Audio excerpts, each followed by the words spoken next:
This is the Schmo with the pro, with the former national champion, wrestler, the Hodge Trophy winner, the Olympian, the Bellator champion, the one champion in the welterweight division, Funky Ben Askren in the flesh, the Litecoin conference. How we doing? I'm doing good. I got to do the Schmo podcast yesterday. It was a lot of fun. I did MMA Junkie, and I'm going to Mizzou for homecoming tomorrow, so it's a busy weekend. Big book tour for you. Yeah. Funky, the author now. Yeah, it's. I think it was really well written. I like how it came out. I think people are going to enjoy it. It's both entertaining and inspirational, and I think it'll teach kids a little something too. But of course, the Schmo's interviewing you here. Litecoin, Bitcoin, Yeah. Of course, cryptocurrency. What does the Schmo know about cryptocurrency? What doesn't the Schmo know about cryptocurrency? It's not doing well right now, is it? It's not doing too well, but you heard me talking there, so I think price and value are two different things. I've never sold any Bitcoin. I'm in for the long haul. I believe in the value of it, and so I'll be in. Well, you're someone who knows a lot about dominance, and this upcoming weekend we have UFC 280. Let's talk about Charles Oliveira against Islam Makhachev. Everyone talks about dominance. They talk about Islam Makhachev. Who do you see winning the fight and why? Yeah, it's a good one. But I have been perplexed by Makhachev's record because while he's won so many fights in a row, he hasn't fought a lot of the better guys in the division, and that's really strange. I don't know if it's because people have said no to him or why it is. I know there was a RDA fight that fell out. Oliveira has been so good recently. Earlier in his career, it was kind of up and down, but not recently. Recently, he's been on fire. I think he just has too many ways to win, so I'm going with him. In the welterweight division, Bilal Muhammad, he spent time at Rufus Sport. You know about Rufus Sport. He's got Sean Brady, an undefeated fighter in the welterweight division. Maybe the winner of that fight is next in line for a title shot in the welterweight division. Really? Maybe. Okay. Yeah, Bilal's great. He was a good teammate, hard worker. I actually don't know too much about Sean Brady, so I can't comment on him. But Bilal, he's a tough out, man. He's won a lot of fights in the UFC. He's kind of good everywhere. Good wrestling defense, wrestling offense, tough on top, good striking. So, yeah, fights hard. Khamzat Chimaev doesn't make weight, 170 pounds. What was he doing? 178. Maybe he just knew all along he wanted to fight at a higher weight division. He fought Kevin Holland, but what's next? You want to see him fight at 170, or he's got to go up to 185? Are you in on the conspiracy theory? Schmo's not on the conspiracy theory.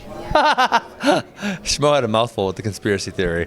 God, the fact that he quit cutting weight at 9 pounds over makes me think, why would he fight at 170 for his next time? 9 pounds. I don't know if you know how much cutting weight 9 pounds is. 9 pounds is a long ways away. It's not like he missed weight by a pound or 2 pounds. 9 pounds. It's a long way. It kind of makes me think they made him stop cutting weight, or they told him, or something like that. It was very strange how all of that worked out. I don't know if right, there's conspiracy, or it just worked out by chance. Those are your two options, right? I think it's probably more likely that it worked out by chance, but those people who are saying these all things, they all line up way too nicely, I hear what they're saying. Well, Dana White wants him to fight Colby Covington next. Maybe the winner of that fight fights for the title in the welterweight division. Do you like that fight? I think that'd be smart. Yeah, I mean, obviously you could end up with Colby Marty 3.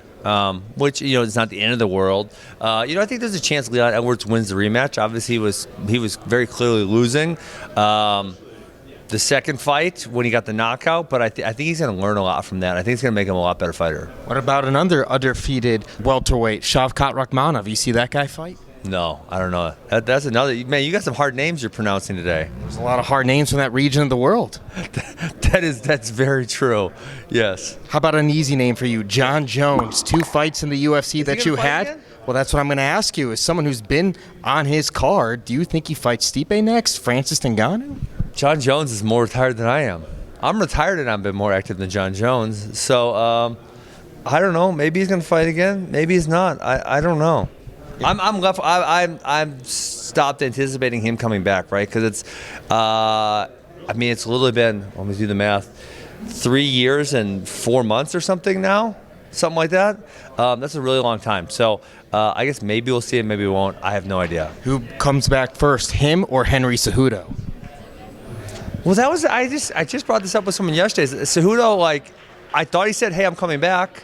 He's in the USADA pool. And he's in the USADA pool. But then you didn't hear anything. So I'm like, why didn't we hear anything more? Surely, if he was actually in there training every day, we would hear a little bit more.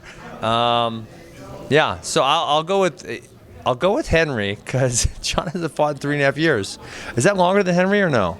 I think it is. Yes, it is. It is. Yes. It was UFC 247 against Dominic Reyes. Yeah. So we'll go with Henry. Final message for all the funky fans out there worldwide. Go buy my book, October 25th. It comes out. I think it's a lot of fun. It really goes through my path through the wrestling world, through mixed martial arts. I kind of crossed a lot of paths, right? Because I was in Bellator and then won championship and then finally the UFC. And I think you're going to learn some things out of it. He's the pro. I'm the Schmo at the Litecoin press conference. It's not a press conference. It's a summit. We're out.